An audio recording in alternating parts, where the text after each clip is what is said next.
그럼 오영철 여사님의 양력 투쟁을 대신해서 준비한 영상을 시청하시겠습니다. 인간 오영철, 그는 누구인가?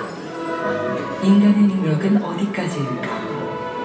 여기 한 번도 견뎌내기 힘든 실패를 여러 번이나 겪으면서도 좌절하지 않고 오뚜기처럼 꿋꿋하게 일어서 거친 돌밭을 옥답으로 읽어놓은 한 사람이 있다. 석경 오영철.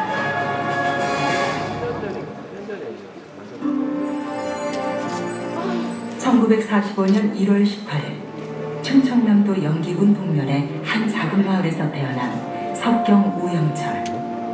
3남 2녀 중 막내로 태어난 그는 유난히 장난기가 많은 개구장이로 자랐다.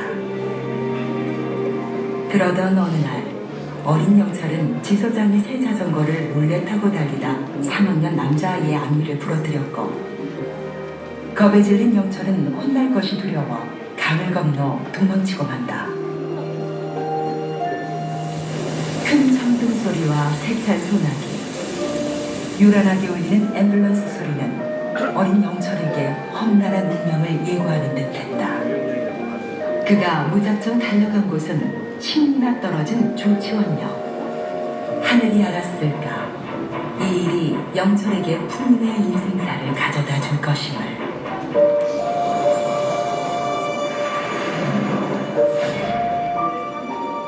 어슴풀에 땅거미가 내릴 무렵 그가 도착한 곳은 서울 영등포역 대합실. 어린 영철을 맞이한 것은 전쟁의 폐허와 빈대 소굴로 지저분한 불황아들로 발 디딜 틈이 없는 곳이었다. 온전한 정신으로는 도저히 몸을 누일 수조차 없는 생지옥과 다름없는 곳. 어린 영철은 엽전 우체국 앞에 가마니를 깔고 지친 몸을 기대며 험난한 인생길을 그렇게 시작했다.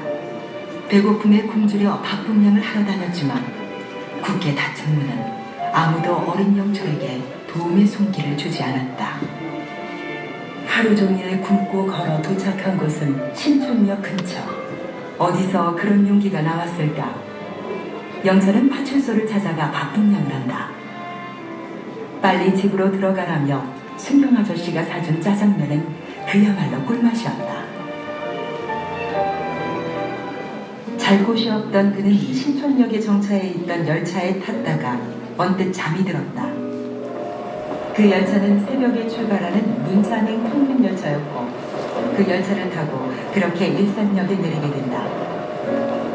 무임승차한 어린 영철은 모진 벌을 서고 난 뒤에야 역을 빠져나올 수 있었다. 숙명처럼 이어지는 고생길의 연속. 그러나 이것은 앞으로 이어질 더 큰 고난의 서막일 뿐이었다. 또다시 무작정 걷다가 다다른 곳은 일산 삼거리. 갈 곳 없이 서성거리는 어린 영철을 본 동네 아저씨는 영철을 옹기공장에 데리고 간다. 영철은 옹기공장에서 잔심부름을 다하며 밥을 얻어먹고 지냈다. 그러기를 5개월. 하지만 겨울에는 일을 하지 않는 옹기공장이었기에 공부와 일을 병행할 수 있는 손공장으로 가자는 옹기공장장의 말을 듣고 영철은 마포의 손공장으로 옮기게 된다. 그 당시 영철이 맞이한 손공장은 넝마를 모아 쇼파의 손으로 재가공하는 그야말로 열악한 넝마공장 그 자체였다. 숨막히는 도 없는 극한의 환경을 하루하루 싸워나가야만 하는 고된 나날의 연속이었다. 그러나 영철은 사장님의 잔심부름부터 손배달에 수금까지 굳은 일을 모두 다 해냈다. 손공장의 일은 그야말로 처절한 운명 같았다. 산더미 같은 솜을 싣고 리어카를 끌고 가야 하는 몇십 리 길이라도 마다하지 않았다. 허리가 끊어질 듯한 솜을 지고 힘겹게 넘어야 하는 미아리 고개, 금호동 고개, 말리동 고개의 고된 배달 일은 그의 일상이었다. 영철은 힘든 일상의 반복이었지만 그 속에서 점점 더 강하게 성장해갔다. 그렇게 신뢰가 나날이 쌓였고 낮에는 일, 밤에는 공부를 하며 주경야독의 생활도 이어나갔다. 하지만 그 당시 영철의 생활이란 굶는 게 다반사.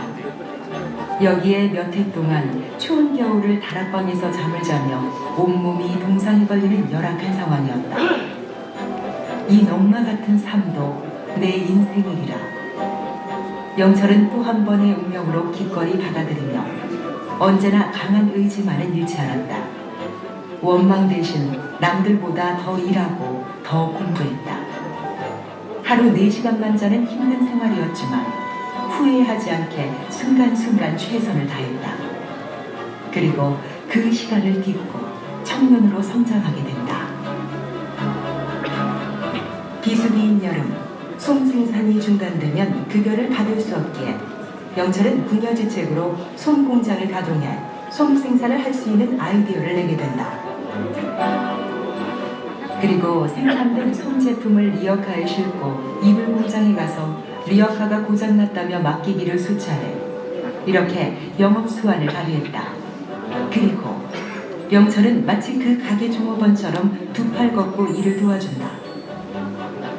이러한 행동에 가게 주인들은 그를 신뢰하고 감동하여 맡긴 솜을 전량 구매하도록 만드는 계기가 된다. 이렇듯 힘든 비수기에도 영철은 지혜를 발휘해 그해 겨울까지 공장 운영이 잘 되게 한다. 열악한 환경의 솜 공장에서도 학업을 중단하지 않고 성실한 영철을 다른 경쟁업체에서 과분한 조건으로 데려가려 하지만 원형 이정은 천도지상이요 공덕지물은 배은망덕이다. 성실하고 양심적으로 사는 것이 기본이요 떳떳하지 않고 부정으로 생긴 재물은 자신에게 화가 되돌아온다는 말을 좌우명으로 살아온 영철은 힘들어도 스스로 노력해서 이루겠다는 자신의 신념을 위해 단호하게 거절한다. 이 모습에 많은 사람들은 영철을 더욱 신뢰하게 된다.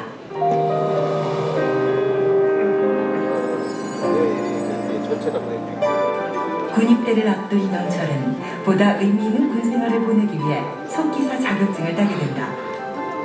속기사 보직을 받게 되면 서울에 배치를 받아 야간에는 공부를 하며 군생활을 병행하겠다는 생각이었다.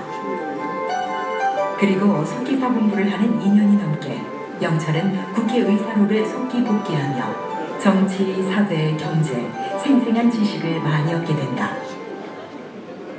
하지만 군에 입대한 영철은 그의 속기사병 자리가 없어 속기사 보직을 얻지 못하고 부산의 의무기지 보급장으로 배치를 받게 된다. 하늘이 무너질 것 같은 심정. 크게 낙담한 영철은 군대에서도 준비가 되지 않은 채 사회에 나가면 또다시 반복되는 고생길의 굴레를 벗어날 길이 없지 않는가 생각했다. 그리고 그 희망 없는 삶에 깊은 회의를 느꼈다. 모든 뜻대로 되지 않은 운명과 고난의 연속에 삶은 노력한 자의 편이 아니라고 생각했다. 늘 노력한 만큼 정직한 답변이 오지 않는 자신의 운명에 대한 비관과 자포자기, 그 비운의 연속은 살아야 할 용기마저 잃게 했다. 이 사회 여건마저 나를 저버린 것 같았다. 그의 원망의 깊이가 깊어질 쯤 하늘이 답변이라도 하듯 부대에 월남파병 1명을 차출하라는 명령이 떨어졌고 모두가 피하는 죽음의 전쟁터를 부대 지인들은 말렸지만 영철은 이것이 하늘이 준 기회라고 생각해 월남 전투병을 지원한다. 영철에게 월남파병 용사복은 오히려 죽음을 앞둔 자를 위한 장송복 같았다. 영철은 그렇게 죽음 앞에 담담한 결의를 하고 월남병폐에 몸을 실었다. 하지만 그가 맞이한 곳은 나트랑 십자성 부대 102 후송병원. 그곳에서 의무보급 행정병으로 약품을 보급하며 근무하던 군인 영철은 큰 부상을 당하거나 싸늘한 시신되어 후송되어오는 전우들을 보면서 살고자 하는 자는 죽고자 했던 자신은 멀쩡히 살아있는 현실에 생이 이럴 수가 있을까 생각했다. 이에 생사에 대해서 깊게 고뇌하며 불교에 심취하게 되는 계기가 되었다. 월남전은 생리 차선으로 선택한 길이 오히려 최선의 선택이 될 수 있다는 인생의 큰 가르침을 얻는 시간이었다. 죽음을 불사하고 월남으로 향했던 영철은 1년 후 무사히 생환해 무장공비 120명이 침투한 울진 삼척에 배치됐다. 월남전과 다름없는 나머지 군복무를 마쳤다. 제대 바로 다음 날 영철은 송공장 사장님의 강력한 요청으로 송공장에 복직하게 된다. 성실히 일한 그는 작은 이불 공장을 차려 독립을 하게 되고 1년 동안 많은 거래처의 도움으로 사업을 키워나갔다. 이를 본 송공장 사장님과 주위 사람들은 그의 성실성을 인정해 규모가 큰 이불 공장을 직접 해보라고 권했고 영철은 자기 자본과 지인들의 차입금으로 새로운 이불 공장 개업을 하루 앞두게 된다. 그러나 갑작스런 공장의 화재, 세상을 이룰 수가 있을까? 채 가동도 못한 공장은 잿더미로 변하고 영철은 졸지에 빚더미에 올라앉게 된다. 세상은 왜 자신에게만 시련을 주는지. 또다시 생사의 벼랑 끝에 내몰린 영철. 끝이 보이지 않았던 허망한 인생의 추락 앞에 아무것도 할 수가 없었다. 두 번째 자살을 결심한 영철은 한강으로 가게 된다. 하지만 초연히 홀로 선 그의 앞에 찰나의 시간이 흐르고 지인들에 대한 은혜의 시간이 주마등처럼 펼쳐졌다. 지금 육신이 죽어 없어진다고 만사가 해결되는 게 아니라 자신을 믿어준 은인들에게 또 다른 피해를 주는 것이 아닌가. 죽더라도 빚만큼은 꼭 정의에 보답하겠노라. 결초고운의 마음으로 재기에 굳은 결심을 하게 된다. 그러나 현실의 벽은 너무 높았고 재기할 용기마저 주지 않았다. 더 이상 추락할 수도 물러설 수도 없는 생사의 기로에서 지인의 추천으로 파지 수거 사업을 시작하게 된다. 그러나 그렇게 시작한 파지 사업도 녹록치만은 않았다. 재기의 용기는 있었으나 맞닥뜨린 현실의 벽 앞에 이루 말할 수 없는 비참한 현실을 맛봐야만 했다. 이것마저 실패한다면 그 많은 빚을 어떻게 할 것인가. 영철은 피가 마르는 심정이었다. 죽음보다도 더 어렵게 마지막으로 선택한 길. 이 고물장사마저 못한다면 어떻게 살아갈 것인가. 깊은 상념에 잠겼다. 말할 수 없는 고뇌 속에서 영철은 기발한 아이디어를 생각하게 된다. 봉사하는 마음으로 차를 사서 거래처에 무료로 배달하자. 그렇게 차 한 대를 구입해 직접 운전하며 파지를 무료로 봉사하듯 박리담회로 넘겼다. 그렇게 차곡차곡 신용을 쌓아가며 단골 거래처를 늘려갔다. 그의 나이 27세. 젊은 나이에 넉마주의보다 못한 세월을 2년여 보내면서 나아지지 않은 현실 앞에 영철의 20대는 그 누구보다 힘들었다. 지성이면 감천이라 했던가. 어느 날 삼양라면 박스 공장에서 한 달에 수백 트럭 정도인 파지 입찰이 있다는 정보를 알게 됐다. 영철은 급전을 마련하느라 입찰 시간이 늦지만 여직원의 간곡한 사정으로 간신히 참여하게 된다. 입찰 가격을 고민하던 그는 본인이 어려움에 처하더라도 원자재가 없어 판지를 생산하지 못하는 제지공장의 입장을 생각했다. 자신이 미치더라도 어떻게든 파지를 거래하는 제지공장에 공급하기 위해 높은 입찰가를 써냈고 결국 미치는 낙찰을 받게 된다. 수십 명의 경쟁 입찰업체는 이해할 수 없는 금액으로 낙찰받자 이에 항의해 파지 공급을 중단시켰다. 그러나 재조사 과정에서 당연히 문제가 없는 걸로 판명되었다. 그리고 얼마 지나지 않아 전 세계 경제를 혼란에 빠뜨린 에너지 파동으로 한국 경제는 수출입이 마비되는 위기를 맞이하게 됐다. 하지만 이 위기는 영철에게 황금 같은 기회를 마련해 주었다. 파지값은 3배로 올라갔다. 뜻하지 않은 수익이었다. 영철의 순수했고 성실한 사업 정신이 대가를 받는 순간이었다. 그야말로 하늘이 내린 복이 아닌가 싶었다. 무려 9년간의 파지 사업으로 자금을 확보한 그는 시흥에 공장 부지를 구입하여 가구 공장에 임대를 주었고 안양에는 제주 공장을 운영하며 진정한 경영인의 길로 들어서게 된다. 미래가 너무도 밝아 보였다. 그러나 기쁨도 잠시. 가구 공장에 또다시 불이 나며 시련이 찾아왔다. 두 번째 불. 하지만 영철은 천신만고 끝에 공장을 재건하였고 새로운 공장에 일민식품 김치공장을 임대해 주었다. 그러나 김치공장도 오래가지 못했다. 매일매일 치솟는 배춧값, 양념값으로 사장이 야반도주를 감행한 것이다. 졸지에 실업자가 된 직원들과 가족들. 건물주였던 영철은 주인의 권유로 뜻하지 않게 김치공장을 맡게 된다. 전혀 생각지도 못한 운명의 길로 들어서게 된 오 사장. 하지만 풍년과 흉년에 따라 발주금의 차이가 많이 나는 김치 사업은 적자로 인해 더 이상 지탱할 수 없는 상황이었다. 이 뜻하지 않은 상황과 마주한 오 사장은 깊은 시름에 빠졌다. 그렇게 고민의 날들이 이어지고 결국 오 사장은 사활을 건 승부수를 띄우게 된다. 김치의 대체 사업으로 1년 동안 원자재 보관이 용이하고 수급이 안정적인 사업이 무엇인가 생각해 보았다. 그가 내린 결론은 바로 단무지였다. 생산 출하 기간도 짧고 가격과 유통 구조가 단순한 편이었다. 더욱이 단무지 무는 오 사장의 고향인 조치원이 국내 최대 생산지였다. 먼저 공장을 조치원으로 이전하고 생산 시스템을 갖춘 것이 오늘날 일미농수산 36년 단무지 역사의 첫걸음이었다.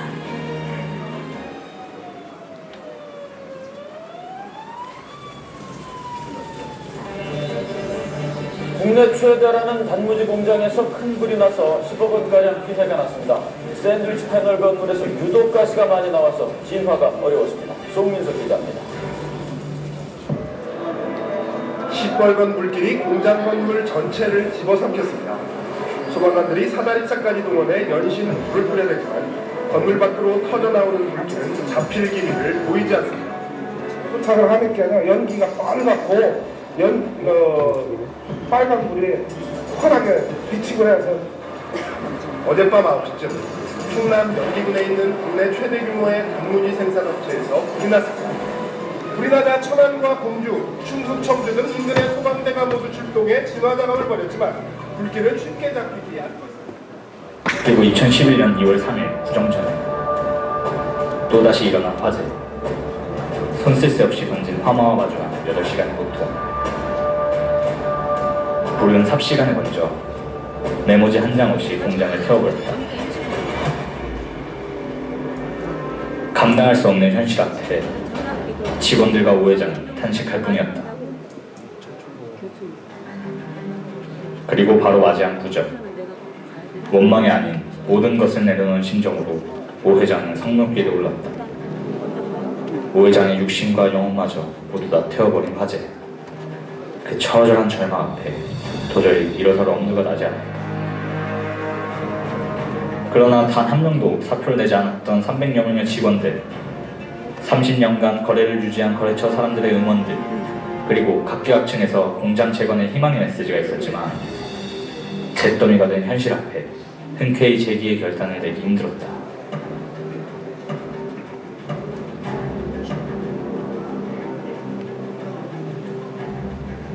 처음부터 다시 시작해야 하는 무모한 도전을 의지 하나만으로 이뤄낼 수 없다고 생각했다. 그러나 언제나 가진 것 없이 일궈낸 내 인생이 아니었는가. 그는 그렇게 조금씩 마음을 움직였다. 그동안의 모든 거래처를 다 뺏기겠지만 많은 직원들의 일터만은 만들어주자는 마음, 은인들을 위해서라도 공장을 재건해 더 크게 일어서리라는 어려운 결심을 그렇게 하게 된다. 그러자 기적 같은 일들이 거짓말처럼 눈앞에 펼쳐졌다.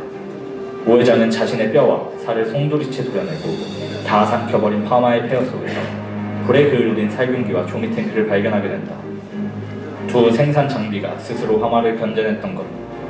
어떻게든 이 장비를 보수하면 공장 재가동을 시킬 수 있겠다 싶었다.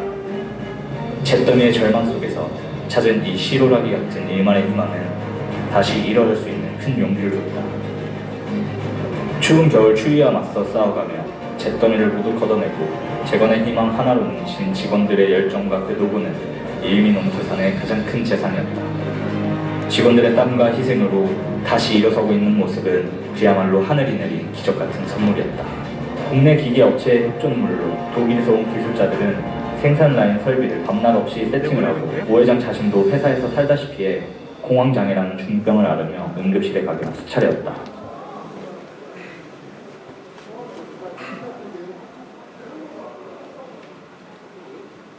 솔개의 마음으로 뼈를 깎는 고통을 참아내며 오 회장은 공장 재건에 힘썼다. 그렇게 10개월 최첨단 시설과 방제 시스템 100년을 내다본 일미농수산의 초현대식 공장이 완공되었다. 준공날 오 회장은 아름다운 세상을 다시 한번 보게 되었다. 하늘이 내게 주신 뒤에는 남은 여생 더욱 겸손하고 사회봉사를 하면서 살라는 뜻이기에 그렇게 살아가기로 결심했다. 솔개의 마음으로. 최고 70년을 사는 솔개는 약 40년이 되었을 때 발톱이 노화하고 부리도 자라고 부러져 하늘로 날아오르기 점점 힘들어집니다. 그럼 솔개는 두 가지 선택을 해야 한다. 죽는 날을 기다리든가 아니면 변화의 과정을 선택하든가. 변화를 선택한 솔개는 바위를 쪼아 부리를 깨고 그 뒤 새로운 부리가 나오면 발톱을 뽑는 아주 고통스러운 과정을 거쳐 다시 새롭게 태어납니다. 새롭게 변할 것인가? 현재 삶에 안주할 것인가? 여러분은 무엇을 원하십니까?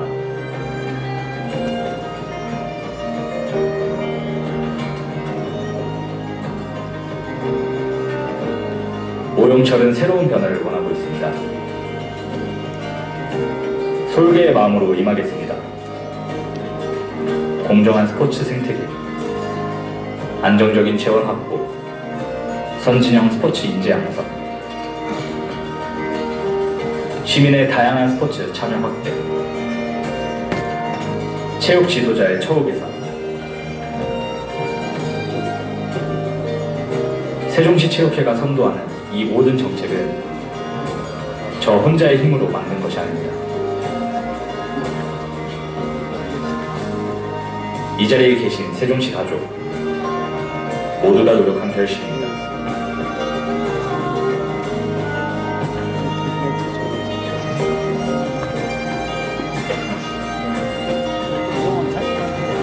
아니 이거 전화번호가 국민일을 못 쓰게 하니까 국민번호가 안 돼.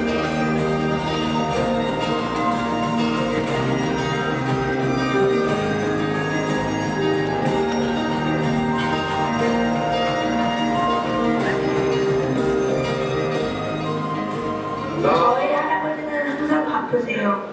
어렸을 때는 이해할 수 없었지만 이제 저희는 알고 있어요.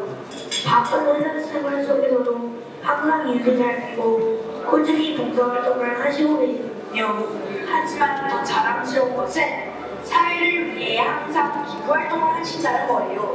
그런 할아버지는 저희에게 너무 존경스러워요. 항상 일을 잘 피고 겸손해야 한다는 할아버지의 말씀을 절대 잊지 않을게요. 할아버지의 명예에 부과되지 않도록, 아니 우리가 할아버지처럼 되도록 열심히 공부하며 바르게 커가도록 노력할게요. 할아버지 늘 건강하시고 행복하세요. 그리고 멋진 성화처럼 세상을 항상 밝혀주세요.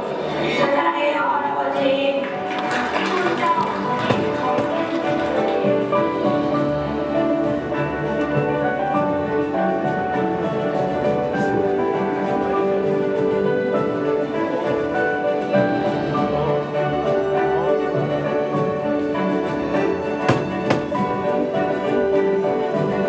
스포츠는 건강입니다. 건강은 행복입니다. 오영철, 우리 세종 시민이 삶의 주인으로 당당하게 살아갈 수 있도록 솔개의 마음으로 헌신하겠습니다.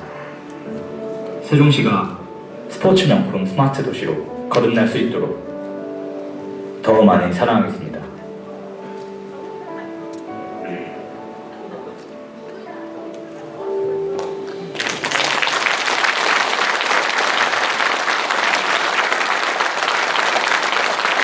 감동적이지 않습니까? 헐레와 같은 인생을 살고 계신 오영철 회장님께 다시 한번 박수 부탁드립니다.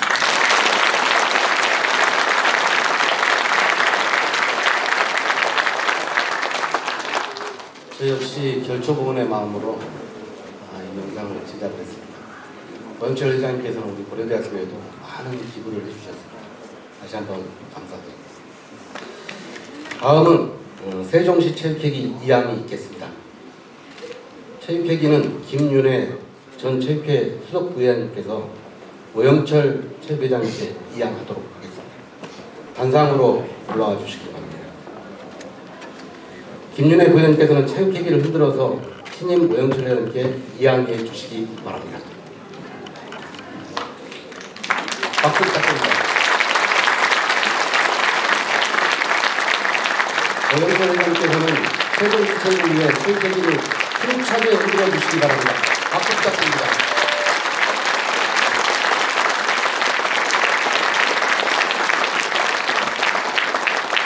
네, 감사합니다. 다음으로 오영철 회장님의 10억 원 체육발전 기부금 전달 기념 촬영이 있겠습니다. 함께할 내빈께서는 단상으로 올라와 주시기 바랍니다.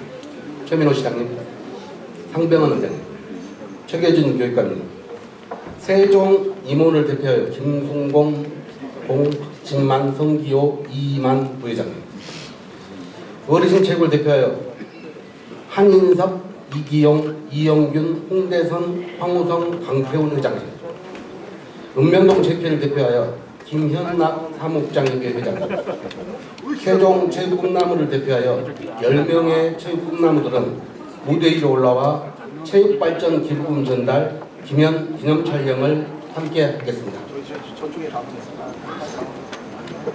오신 분부터 올라와 주시기 바랍니다. 예, 예. 올라와 주셔도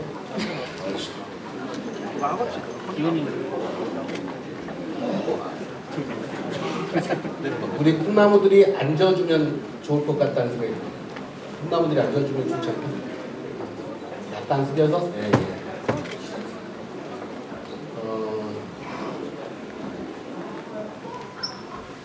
정면을 바라봐 주시기 바랍니다.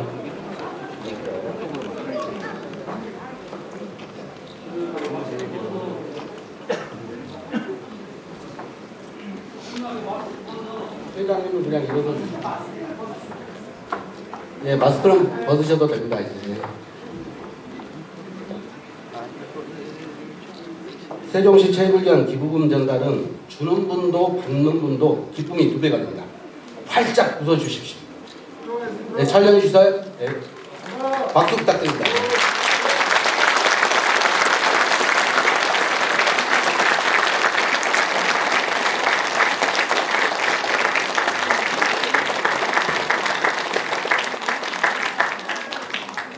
감사합니다. 기부금 전달 기념 촬영을 마치도록 하겠습니다. 단상으로 내려가 주시면 되겠습니다. 속도가 좀 빠르죠? 세종 체육발전 기부금은 어르신 체육활동 지원, 체육 꿈나무 양성, 각종 대회 개최 및 참가 지원 등 체육발전 및 진흥을 위해 사용하도록 하겠습니다. 체육발전 기부금은 기부금 10억 원은 회장님 4년 임기 내 매년 2억 5천만 원씩 분할 납부하게 됩니다.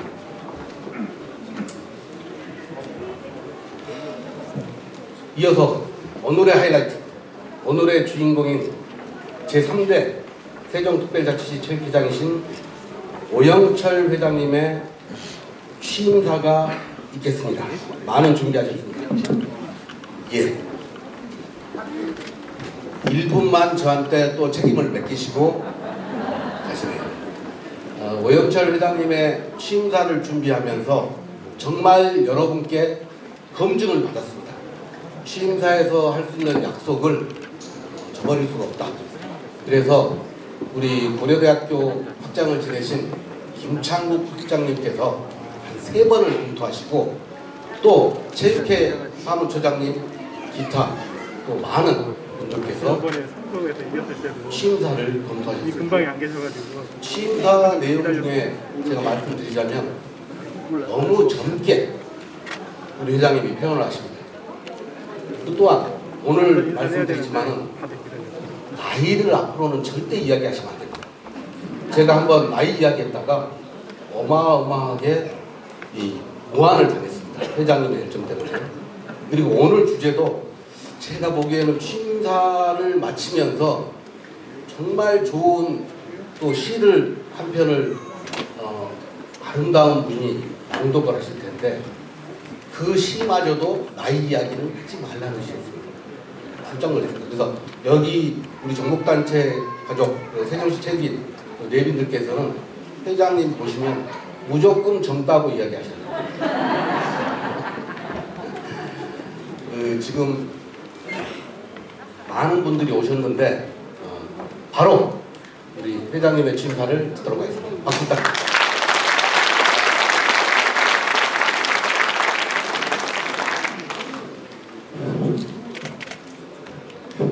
여러분 반갑습니다. 사실은 오늘 취임식을 좀 잘 해보려고 준비를 많이 했는데 알고 보니까 체육회에서 선거법에 저촉이 된다고 이렇게 해서 모든 행사를 준비했던 다 취소하고 간소하게 행사를 하면서 장소관리께서 초청장을 내지 말고 대연 몇 분들만 모시고 하자고 그렇게 했는데도 불구하고 오늘 아주 극성 우리 초등학교 재경 본문에 버스를 대전에서 오고 박주에서 오고 또 영평사도 제가 한 100여 명이 축하 연주를 해주시고 했는데 그것도 취소되는데도 불구하고 많이 오시고 어쨌든 여러분들 대단히 감사합니다. 저는 오늘 여러분들이 뜻을 받들어 세종시 체육회장으로 취임하는 오영철입니다. 체육회장 이 자리는 저에게는 결코 영광스러운 자리가 아니고 첫째도 봉사, 둘째도 봉사, 셋째도 봉사만 있는 자리라는 것을 저는 누구보다도 잘 알고 있는 사람입니다. 또한 회장으로서 내가 무엇을 어떻게 할지를 고뇌하면서 남다른 각오와 막중한 책임감을 갖고 이 자리에 섰습니다. 바쁘신 일정에도 불구하고 이해를 빛내주시기에 참석해주신 여러분 감사합니다. 내빈 소개는 영상물로 대신했지만 그래도 다시 한번 최민호 시장님, 상병원 의장님, 시의원님, 최규진 교육감님, 이창섭 교수님, 이현구 회장님, 영평사 환승 큰스님, 김태령 전 국회의원님, 옥제이클럽 신병영, 이재용 최종록 회장님, 이명 원장님, 강영숙 선생님, 그 외에 오신 모든 분들께도 감사드립니다. 그리고 오늘 내가 어제 생각이 나서 박세리 아빠도 전화를 했더니 박세리 아빠가 깜짝 놀라고 왜 신작이 연락 안 했느냐고 그러면서 오늘 왔는데 박세리 아버지 한번 일어나세요.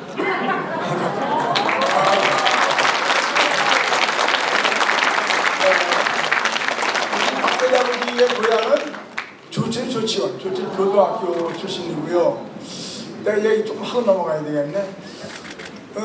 박세리 선수가 세계적인 프로가 됐는데 박세리의 고향이 공주다 뭐 유성이다 이 느낌 소문이 막 나니까 주천에 있는 친구들이 이건 아닌데 하는 거야. 이건 아닌데 아빠 고향이 주천인데 그래도 내가 박 회장을 분 만나서 우리가 우리 귀향 보고대를 한번 하자. 박 회장이 협의하시면 좋죠 해갖고 제가 이봉 선생님 계실 때 여기 군청 강당에서 박세리 어머니, 할머니 또 스님들까지 모시고 와서 거창하게끔 제가 귀향 대회를 해주고 나서 박세리 박 회장하고 같이 여러 얘기를 하면서 정말로 박세리를 길러내는데 야 정말 박 회장이 다른 사람들이 보는 거하고는 전혀 이가 아니구나. 긴 얘기는 이 자리에서 못 드리고 딱 딱 하나만 말씀드린다면은 우리가 삶에 있어서 용기를 줘야 된다. 용기를 줘야 된다. 나는 박 회장한테 그런 걸 많이 배웠습니다. 많이 배웠고 박세리 선수가 유성식 씨도 운동을 할 때 드라이브 거리가 안 나가니까 박세리 선수가 그것을 뭐 어떤 의미에서 뭐 거리가 안 나니까 많이 힘들어하는데 박세리 선수 아버지 박 회장이 캐디 언니들을 몇 분 정도 이렇게 섭외를 해서 아침에 운동 나갈 때 드라이브 치기는 안 보이는 지역에 이렇게 배치를 해서 박세리 선수가 드라이브를 한 220 정도 나가면은 한 20 정도 더 갖다 놓고 몇 분 다니까는 박세리 선수도 자기가 220, 230밖에 안 나간 것 같은데 더 나가니까 그리고 또 스코어가 좋아지니까는 그렇게 해서 박세리 선수를 그렇게 했다는 그런 과정. 또 하나는 미국 가서 그 캐디를 섭외를 해야 되는데 그 캐디가 지금까지 한국 선수로서는 성공자가 없다. 캐디를 안 맡으려고 그러니까는 박 회장이 너 주급이 얼마냐? 거기는 주급을 급여를 일주일에 뭐 예를 들어 100만 원씩 받으면 한 달에 400만 원씩 되는 것을 박 회장이 월급 계산 연봉을 해갖고 뭐 1억 너 결제하고 너는 이것만 받고 세리한테는 네가 세계에서 가장 멋있다. 네가 가장 기본기가 잘 돼 있다. 잘 칠 수 있다. 이 얘기만 해라. 다음에 내가 할게. 그렇게 했다는 거잖아요. 그 박세리 아버지가 박세리 아버지가 그렇게 가능한 얘기죠. 그래서 그렇게 하니까 박세리 선수가 정말 세계적인 그 캐디가 네가 기본기가 잘 돼 있고 채우라고 하니까는 진짜로 박세리 선수가 그렇게 치더라는 건 어떻게 하더라. 그래서 박수 한번 쳐주세요. 여러 가지 얘기 엄청나게 많지만서도 제가 시간 관계에서 그것만 말씀드리시고 어쨌든 그렇게 하고 지난해 그에 여기 오신 모든 분들께도 감사를 드립니다. 지난 12월 카타르 월드컵에서 25조각의 가죽으로 만든 리을라라는 축구공 하나에 전 세계인이 환호하고 열광하였습니다. 우리나라도 온 국민이 하나로 똘똘 뭉쳐 밤잠을 설치면서 응원하였고 태극전사들의 투혼에 감동을 했습니다. 16강 진출이라는 쾌거가 대한민국 국민이라는 자부심과 긍지도 느꼈습니다. 여러분, 바로 이것이 체육입니다. 체육은 세종시민을 하나로 뭉치고 화합하고 단결시키는 힘이 있습니다. 전국 각처에 모여 세종시가 만들어지고 생각이 다르고 출신이 다르지만 탁구공 하나에 야구공 하나에 셔틀콕 하나에 세종시민은 손에 손잡고 이웃이 되고 하나가 됩니다. 그동안 체육인 여러분들의 노력으로 세종시 체육은 작지만 강하다라는 의상을 높여가고 있습니다. 세종시 체육 발전에 열정적으로 노력하고 계신 체육인 여러분들께 이 자리를 빌어 진심으로 감사의 말씀을 드립니다. 저는 여러분의 기대와 열망에 부응하기 위해 임기 동안 세종시 체육 발전이라는 사명을 완수하는 데 신명을 바치겠습니다. 이 자리에 계신 여러분들께서도 저와 함께 동참해 주실 것으로 믿고 있습니다. 세종시 체육 발전을 위해서 해야 할 일들이 너무 많이 산적해 있습니다. 세종시와 세종시의회 그리고 세종시 교육청의 적극적인 관심과 지원이 필요합니다. 또한 언론에서도 지속적으로 많은 관심을 가져주시기 바랍니다. 저는 항상 체육 현장을 찾아 체육인들과 머리를 맞대고 의견을 수렴하고 소통하여 건강하고 행복한 체육회가 되도록 최선의 노력을 다하겠습니다. 이토록 가슴 벅찬 세종시의 체육 발전을 이루기 위해 체육회는 생애 주기별 체육활동 프로그램을 체계화하고 체육 전면인 양성 시스템을 선진형으로 구축하여 세종시 체육 수준을 한층 더 높이도록 하겠습니다. 특히 스포츠 꿈나무의 발굴과 육성을 통하여 우리 세종시에서도 제2의 박서리 선수, 손흥민 선수, 김연아 같은 세계적인 선수가 환생할 수 있는 토양을 만들어내겠습니다.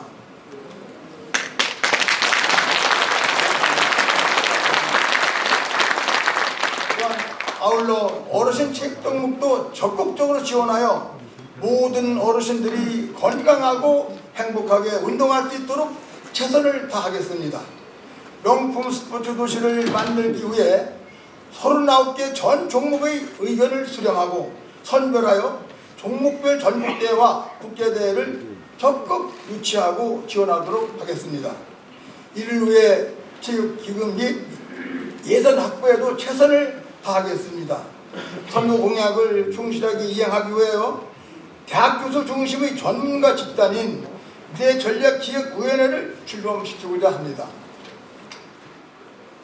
또한 각계각층의 조명인사로 구성된 특별고문단과 체육발전위원회를 구성하여 혁신적이고 효율적인 체육조직을 만들겠습니다. 이렇게 하여 세종시를 글로벌 명품 스포츠 도시로 만들어내겠습니다. 이 자리에 계신 모든 분들께서도 다 같이 힘을 모아 동참해 주실 것을 부탁드립니다. 존경하는 세종시민 여러분, 우리 세종시는 2027년도 하계 세계대학 경기대회를 유치했습니다. 이는 세종시 체육을 20, 30년 앞당길 절호의 기회이자 행정수도 세종시의 역동적인 모습을 전 세계에 알릴 좋은 기회를 얻었습니다.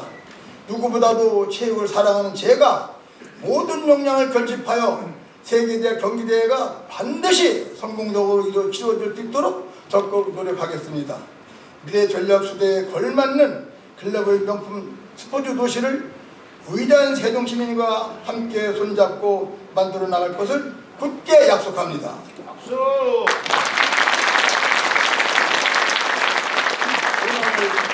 이 자리를 참석해 주시기 위해 이 자리를 축하해 주시기 위해 참석해 주신 모든 분들께 거듭 인사의 말씀을 올리면서 마지막으로 샤무엘 울벤 청춘이라는 시를 낭독하면서 마감하겠습니다. 여러분 대단히 감사합니다.